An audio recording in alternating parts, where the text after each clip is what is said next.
नमस्कार दोस्तों, आपका अपने YouTube चैनल तरुण सर में स्वागत है।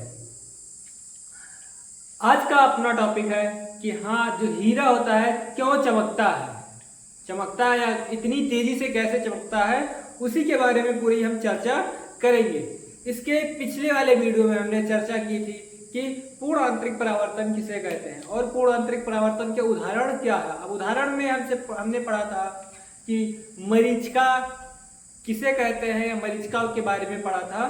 तो वैसे हम उसी का ये भी उदाहरण है। हीरा जो है पूर्ण आंतरिक परावर्तन का ही क्या है, एक उदाहरण है। तो हीरा इतनी तेजी से क्यों चमकता है, इसके बारे में हम पूरी डिस्कस करेंगे, मतलब पूरी तरह से इसके बारे में चर्चा करेंगे। या हीरे का कोण ऐसा ही क्यों बनाया जाता है, हीरे का कोण मतलब देखो, हीरा जो होता है वो कई सारे शेप में बना होता है, मतलब कई सारे उसमें कटिंग की जाती है, कई सारे कोण उसमें बनाए जाते हैं।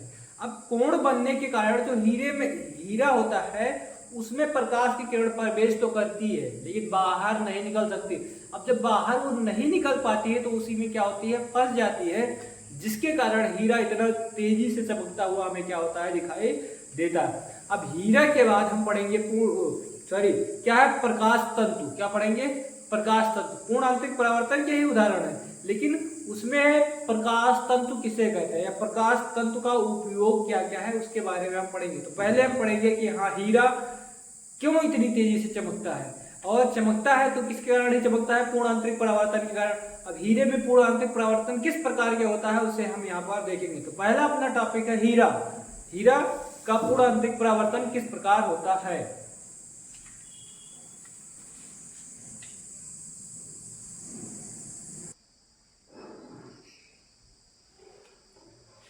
जैसे देखो क्या है कि हाँ, हीरा जो होता है साधारण कांच की अपेक्षा उसका जो अपवर्तनांक होता है बहुत अधिक होता है। अब बहुत अधिक होने के कारण हीरे को इस प्रकार तराशा जाता है कि जो उसका आपतन कोण क्या है, मतलब आई है। अब आपतन कोण अपना क्या होता है, आई तो होता है।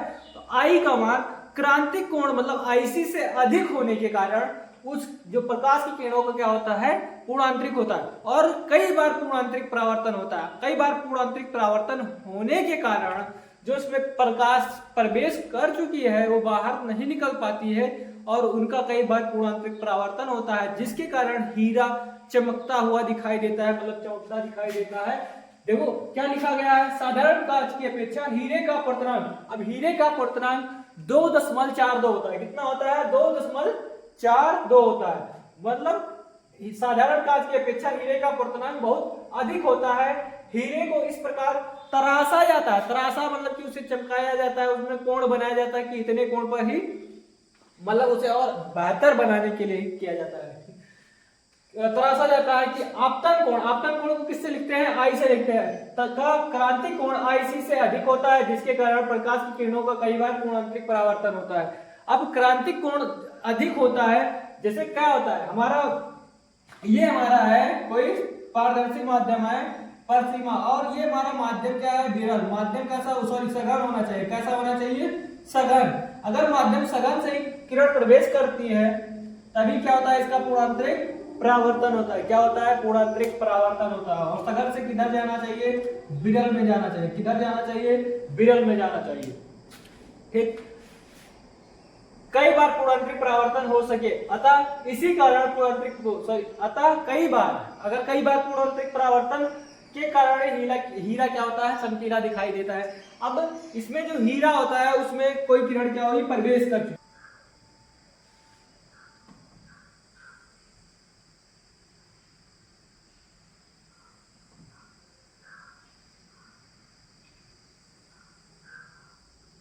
ये क्या होगा, हीरा। अब इसमें जो किरणें क्या होंगी, प्रवेश करेंगी। एक बार जो किरण इंटर कर चुकी है, ठीक, इंटर करेगी तो यहां पर जो किरण आएगी, यहां टकराएगी, यहां टकराएगी, यहां टकराएगी, ये हमेशा ऐसे टकराती रहेंगी और ये कभी बाहर नहीं निकल सकती। अब जो किरण यहाँ इसमें इंटर कर चुकी है वो कभी बाहर निकल ही नहीं सकती। अब जब बाहर निकल नहीं सकती तो इसी कारण हीरा जो होता है इतना ज्यादा चमकदार दिखाई देता है। हमने कई बार सुना भी होगा कि हीरा बहुत ही ज्यादा चमकता है। तो चमकता क्यों है, क्योंकि इसमें जो प्रकाश की किरणें होती हैं उसी का कई बार पूर्णांतरिक परावर्तन होता है और जो किरण होगी वो इसके अंदर जाने के बाद वहां से बाहर नहीं निकल सकती है। अब जब बाहर कोई किरण निकल ही नहीं सकती है तो उसमें जो किरण होगी वो अपने आप को प्रकाशित करेगी, इसलिए हीरा क्या होता है, बहुत ही ज्यादा चमकीला हुआ दिखाई देता है। अब हीरे में देखो, जो हीरा होता है उसमें कई सारे कोण बनाए जाते हैं। अब कोण इसीलिए बनाए जाते हैं कि जो आपतन कोण का मान हो वो क्रांतिक कोण मतलब IC से अधिक हो जाए। IC से अधिक होने के कारण या करने के कारण ही हम उसमें इतना ज्यादा कोण बनाते हैं। मतलब देखे होंगे कि हाँ उसमें इस तरह कट लगा है, इस तरह कट लगा है, इस तरह मतलब हर तरफ से कट लगा है और उसमें कुछ ना कुछ कोण बन रहा है। मतलब कि एक जो इसका जो निचला शेप होगा इसमें भी कई सारे शेप हमें देखने को मिलेंगे। मतलब ऐसे होगा और इसमें भी ऐसे ऐसे ऐसे, इसमें कई सारे कोण हमें क्या होंगे देखने को यहाँ से मिलते हैं। अब यहाँ पर देखो ये हमारा एक सतह हो गया, ये दूसरा, ये तीसरा, ये चौथा, ये पांचवा, ये छठवां, मतलब ऐसे उसमें कई सारे कोण बना दिए जाते हैं। अब कोण बना दिए गए हैं तो उसमें जो प्रकाश की किरण होगी लगातार टकराती रहेंगी और लगातार टकराने के कारण ही उसमें उसका पूर्ण आंतरिक परावर्तन होता रहेगा। और अगर पूर्ण आंतरिक परावर्तन लगातार हो रहा है तो प्रकाश की किरणें उसी में मतलब क्या हो गया, समर्पित हो जाएंगी, मतलब उसी में ही रह जाएंगी और वहां से वो बाहर नहीं निकल सकती है। बाहर जब नहीं निकल सकती हैं तो उन्हीं का क्या होगा, उन्हीं के कारण ही क्या होता है, हीरा इतना ही ज्यादा चमकीला दिखाई देता है। अब हीरा चमकीला तो दिखाई दिया, हीरा का बस यही इतना कॉन्सेप्ट है कि हाँ वो पूर्णांतरिक परावर्तन के कारण ही वो इतना ज्यादा चमकीला दिखाई देता है। ठीक, अब इसके बाद हमारे बुक में दिया है प्रिज्म। प्रिज्म जो है वो 3 एंगल से बनाकर दिया गया है कि प्रिज्म का अगर किरण अगर प्रवेश करेगी तो कितने डिग्री पर जो किरण होंगी वो मुड़ती हैं। ठीक, तो उसमें 3 चित्र दिए गए हैं। इसे मिटाकर हम उस तीनों चित्र के व्याख्या करेंगे या वर्णन करेंगे, उस पर डिस्कस करेंगे। ठीक, तो यहाँ पर हम उस तीनों प्रिज्म को बनाएंगे और तीनों प्रिज्म की जो किरण होंगी कितने डिग्री पर मुड़ती हैं उसे हम यहाँ पर देखेंगे। देखो अब हम देखेंगे कि हाँ प्रिज्म परावर्तक पृष्ठ क्या है या किसे कहते हैं, किरण कितने डिग्री पर मुड़ता है। तो पहला प्रिज्म क्या है अपना, प्रिज्म या पूर्ण परावर्तक पृष्ठ, पूर्ण परावर्तक प्रिज्म, क्योंकि प्रिज्म के बारे में ही हम यहाँ पर देखेंगे। ठीक, तो अपना पहला प्रिज्म होगा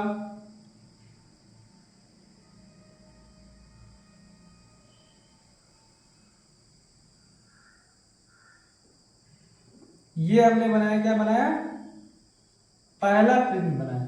अब जो प्रिज्म होगा इसमें ये समकोण प्रिज्म है। अब समकोण प्रिज्म में एक जो कोण होगा वो हमेशा 90 डिग्री का होगा और 2 कोण हमेशा 45 डिग्री के होंगे। ठीक, तो ये समकोण होने के कारण इसका जो ये है कितने डिग्री का है, 90 डिग्री का। अब 90 डिग्री होने के कारण अब इसमें जो प्रकाश को हम अगर एंटर कराते हैं तो किस प्रकार निकलता है वो बाहर उसे देखेंगे। यहां से देखो ये हमने कोई वस्तु रखा, क्या रखा है, इसे हमने माना ये माना और इसे क्या माना हमने, बी माना। ठीक, यहां से चलने वाली प्रकाश की किरण सीधे जाएगी और यहां से भी जाने वाली किरण क्या होगी, सीधे जाएगी। अब देखो ये किरण है जो ये क्या हो गई, मुड़ चुकी है किधर, नीचे की ओर, और ये भी किरण क्या हो गई है, मुड़ चुकी है नीचे की ओर।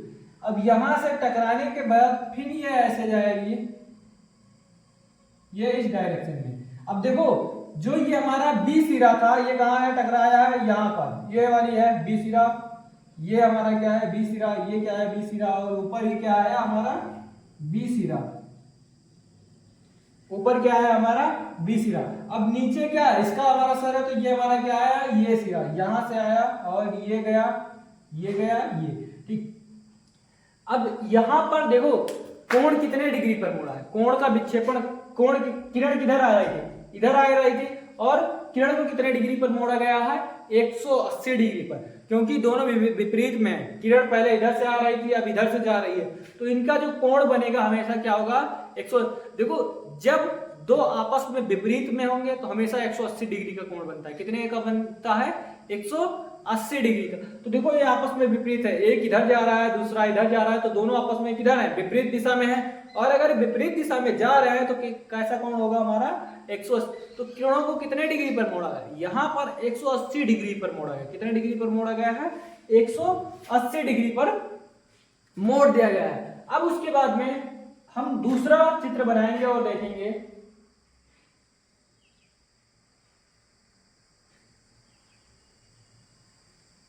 ये हमारा है दूसरा प्रिज्म। क्या है हमारा दूसरा प्रिज्म है। और इसमें इस वाले कोण को हम क्या करेंगे, 90 डिग्री रखेंगे। कितने पर रखेंगे, 90 डिग्री पर रख देंगे। यहां से देखो चलने वाली प्रकाश की हमने ये कोई क्या रखा, एक वस्तु रखा। यहां तक कोई किरण गई और इसे हमने क्या माना, बी माना, और इसे ये माना।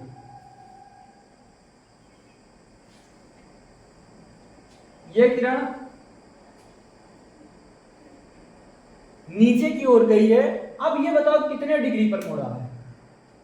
ये हमारा है, ये किरण इधर से आ रही थी और ये किधर गई है, नीचे की ओर। मतलब इसे कह सकते हैं ये किरण किधर से आ रही थी, इधर से, और ये किधर गया है, नीचे की ओर। इनके मध्य कोण कितने अंश का बन रहा है, कितने अंश का बन रहा है, लगभग 90 डिग्री का। कितने का बन रहा है, 90 डिग्री का, 90 डिग्री का, 90 डिग्री का कोण।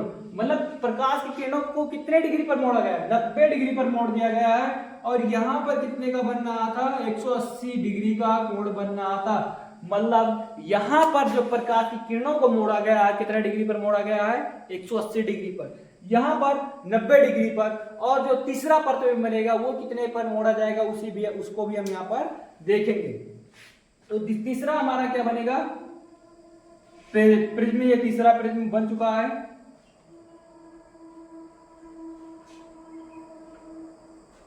और यहां पर इस कोण को कितने डिग्री पर करेंगे हम, समकोण। इसे ही हम क्या करेंगे, 90 डिग्री पर रख देंगे। अब 90 डिग्री पर रखा गया है तो यहां से जाने वाली प्रकाश की किरण क्या होगी,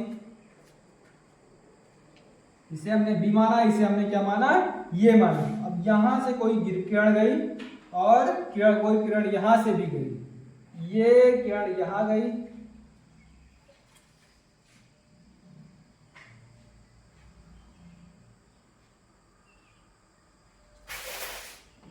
यहां से परावर्तित के पश्चात यहां गई और यहां से परावर्तक के पश्चात यहां जाकर ये क्या हो गई है, सीधी हो गई है। कैसा हो गया है, सीधा। किरण क्या कैसा चला गया, किरण सीधी।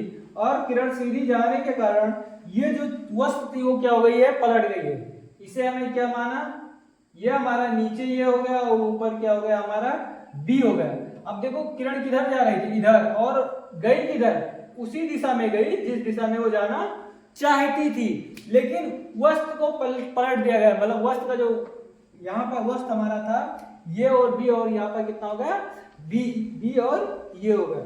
यहाँ पर कोण कितने डिग्री पर है, इसका कोण कितने डिग्री पर है, 0 डिग्री का कोण बना। कितने डिग्री का कोण बना है, 0। ये ऐसे जगह पर प्रयोग किया जाता है जहां पर प्रकाश की किरणों को मोड़ा जाए। ठीक, कुछ कंडीशन ऐसे होते हैं जहां पर प्रकाश की किरणों को अगर मोड़ना है, अगर उसे हमें 180 डिग्री पर मोड़ना है तो हम इस प्रिज्म का प्रयोग करते हैं। एक कोण जो होगा हमेशा 90 डिग्री का होगा और दो कोण कैसे होंगे, 45 डिग्री के होंगे। और प्रिज्म को हम ऐसा रखेंगे, इस प्रकार अगर आकार में हम रखते हैं तो जो प्रकाश की किरणें होंगी वो 180 डिग्री पर क्या होंगी, मुड़ जाएंगी। दूसरी कंडीशन है कि यदि हमें प्रकाश की किरणों को 90 डिग्री पर मोड़ना है तो हम प्रिज्म को इस प्रकार रखेंगे और जो 90 वाला कोण होगा नीचे होगा और इस प्रकार होगा, यहां से किरणें आएंगी और कितने डिग्री पर वो मुड़ेंगी। 90 डिग्री पर मोड़ना है तो हम इस प्रकार रखेंगे। यदि प्रकाश की किरणों को मोड़ना नहीं, केवल वस्तु को पलट देना है तो हम प्रिज्म को इस प्रकार रखेंगे।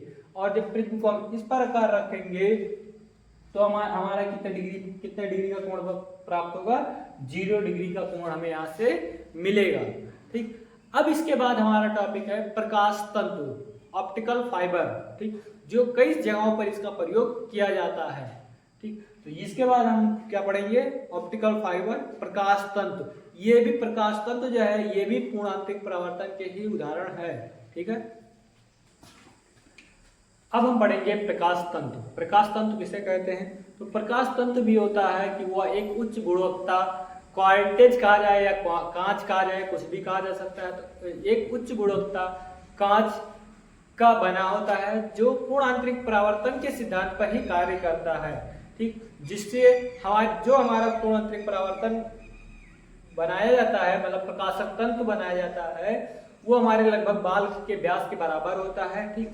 अब उसके अंदर दो प्रकार की, उसके ऊपर एक क्वार्टेज या कांच का होता है, दूसरे उसके अंदर प्रोड लगाया जाता है। प्रोड का मतलब होता है कि हाँ, जैसे तार के रूप में उसे बनाया जाता है, ठीक, बेलना आकार का, किसे, बेलने आकार का। और जो उसके अंदर का क्रोड होता है उसका अपवर्तनांक अधिक होता है। अधिक इसलिए होता है कि वो सघन माध्यम की तरह व्यवहार कर सके, क्योंकि जो हमारा पूर्ण आंतरिक परावर्तन है वो सघन माध्यम से जब विरल माध्यम में प्रवेश करता है तभी पूर्ण आंतरिक परावर्तन कर सकता है, अन्यथा नहीं कर सकता है। तो हम पूर्ण आंतरिक परावर्तन करने के लिए जो अंदर का व्यास होगा, जो हमारा क्रोड होगा, उसका जो अपवर्तनांक होता है वो अधिक होता है, और उसके बाहरी का जो परत होता है उसका अपवर्तनांक क्या होता है, कम होता है। अब अपवर्तनांक कम होने के कारण वो पूर्ण आंतरिक क्या करता है, परावर्तन करता है, जिसकी सहायता से हम ऊर्जा को बिना हानि के एक स्थान से दूसरे स्थान तक निर्गत करा सकते हैं, मतलब पहुंचा सकते हैं, ठीक। और पूर्ण आंतरिक परावर्तन का जो उदाहरण है या उपयोग कहाँ कहाँ होता है, तो जो पूर्ण आंतरिक परावर्तन का उपयोग होता है वो हमारे जांच में, जैसे एंडोस्कोपी और कुछ सजावटी लैंपों में भी किया जाता है। जैसे सजावटी लैंप हो गए, हमारा जो खिलौना हो गया, उसमें वही कहा जाता है कि सजावटी लैंपों में किया जाता है। या सिग्नल को भेजने के लिए, सिग्नल को क्या मतलब कि जैसे कहीं पर कोई सिग्नल हमें भेजना है तो हम यहाँ बटन दबाएं या कुछ भी ऐसा करते हैं कि यहाँ से वहां उजाला पहुंच जाता है। या यहाँ पर हम उस तार पर अगर टॉर्च जलाते हैं तो जो टॉर्च की लाइट होगी, जो मतलब कि वो कहते हैं लेजर की जो लाइट होगी, हम इन्हें यहाँ जलाया, जो लाइट यहाँ दिख रही है वही लाइट दूसरी तरफ भी जाकर दिखेगी, भले हम तार को कितनी बार भी मोड़ दें। और या 1 किलोमीटर 2 किलोमीटर करेंगे, 2 किलोमीटर भी बाद उतनी ही लाइट दिखेगी जितनी लाइट यहाँ पर उपस्थित थी, ठीक। इसका जो होता है उपयोग सिग्नल को एक स्थान से दूसरे स्थान तक भेजने में भी किया जाता है। तो प्रकाशिक तंतु, अपना क्या हेडिंग है, प्रकाशिक तंतु। देखो, जो प्रकाश तंतु होता है एक उच्च गुणवत्ता वाला क्वार्टेज या कांच का बना होता है, जो पूर्ण आंतरिक परावर्तन के सिद्धांत पर ही क्या करता है, कार्य करता है। प्रकाश तंतु एक बेलनाकार तार होता है, ठीक, जो मनुष्य के व्यास के बराबर होता है। अब मनुष्य के व्यास के जो मनुष्य का व्यास होता है बाल के अंदर, उसमें एक आंतरिक क्रोड लगा होता है, ठीक। क्या होता है, एक आंतरिक क्रोड लगा दिया जाता है, या एक आंतरिक क्रोड लगा जाता है, जिसका जो अपवर्तनांक होता है वो क्या होता है, अधिक होता है, किसके, बाहरी की तुलना में। इसके चारों ओर एक बाहरी बेलन होता है, ठीक, इसके चारों ओर क्या होता है, एक बाहरी बेलन होता है, जिसका अपवर्तनांक क्या होता है, कम होता है। मतलब अंदर का जो क्रोड है उसका अपवर्तनांक क्या है, अधिक है, और बाहर का जो अपवर्तनांक है वो क्या है, थोड़ा कम है। तो अपतन कोण का मान, मतलब अपतन कोण क्या है, आईसी, उसका जो मान होगा क्रांतिक कोण आईसी से अधिक होता है। अधिक होने के कारण जो प्रकाश का ऊर्जा होता है, प्रकाश बिना ऊर्जा हानि के एक स्थान से दूसरे स्थान तक क्या कर सकते हैं, निर्गत कर सकते हैं। तो जैसे ही हमारा क्या है, प्रकाशिक तंतु है, क्या है हमारा, प्रकाशिक तंतु है, ये अपना है प्रकाशिक तंतु की। ऐसे एक ये क्या है, बेलनाकार तार के रूप में, किसके रूप में है, बेलनाकार तार के रूप में, ठीक। ये हमारा है अंदर का क्रोड है, क्या है, अंदर का क्रोड है। अब इसके बाहरी सतह पर एक क्या कहा गया है, चारों ओर एक बाहरी बेलन होता है। अब इसके चारों ओर भी एक क्या है, बाहरी बेलन है, जिसको हमने दूसरे कलर से बनाया। इसके चारों ओर क्या है, एक और बाहरी बेलन है, ये दूसरा बाहरी बेलन है, इसके चारों ओर ये उपस्थित है, जिसे हमने क्या किया, पेंट कर दिया कि हाँ ये, जिससे ये पता रहे कि ये दूसरा कोई बाहरी बेलन है। अब इसके चारों ओर है, मतलब इधर भी तो वही होगा प्रोसेस।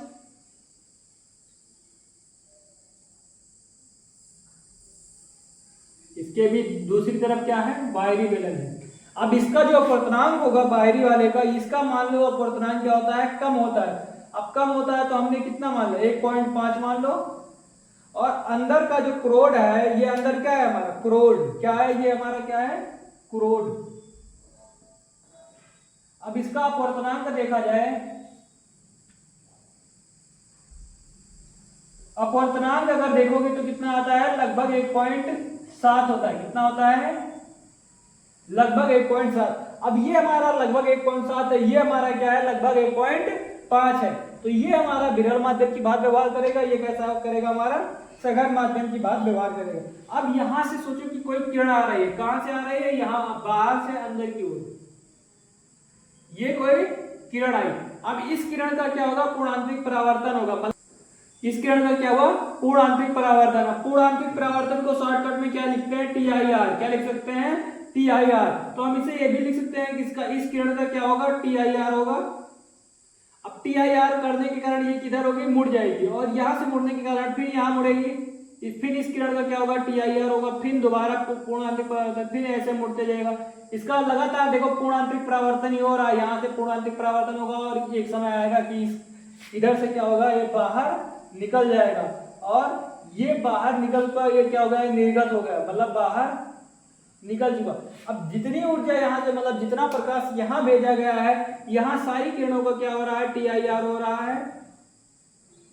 और लगातार TIR होने के मतलब पूर्ण आंतरिक परावर्तन होने के कारण जो ये किरण है वो किधर निकल रही है, बाहर निकलती जा रही है। और एक समय आएगा कि ये क्या होगा, उससे बाहर निकल जाएगी। जितनी ऊर्जा यहाँ दी गई है उतनी ऊर्जा ही बाहर निकलेगी। यहाँ लिखा है तो बिना ऊर्जा हानि, मतलब तो प्रकाश बिना ऊर्जा हानि के एक स्थान से दूसरे स्थान तक क्या कर सकता है, निर्गत कर सकता है। तो अब यहाँ से देखो, इसका उपयोग कई जगहों पर किया जाता है। जैसे पहला है कि हाँ, सिग्नल भेजने में, क्या है, सिग्नल भेजने में। दूसरा उपयोग सजावटी लैंपों में।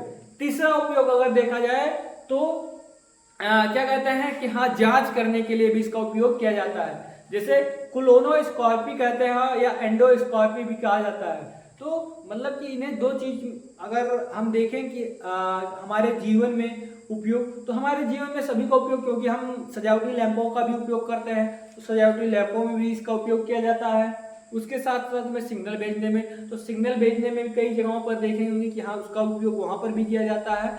और जांच के लिए भी देखेंगे तो जांच के लिए भी इसका उपयोग किया जाता है।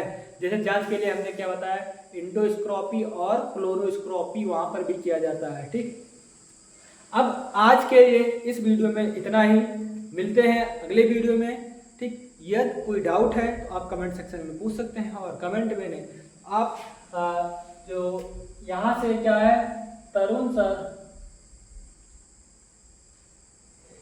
0215, ये है अपनी इंस्टाग्राम की आईडी। आप यहाँ पर भी अपना कमेंट जरूर पूछ सकते हैं। यदि इससे रिलेटेड या कोई अन्य डाउट इसके पिछले वाले वीडियो में आप सबको आया होगा तो आप यहाँ पर भी पूछ सकते हैं या कमेंट में पूछ सकते हैं। मिलते हैं अगले वीडियो में। जय हिंद, जय भारत।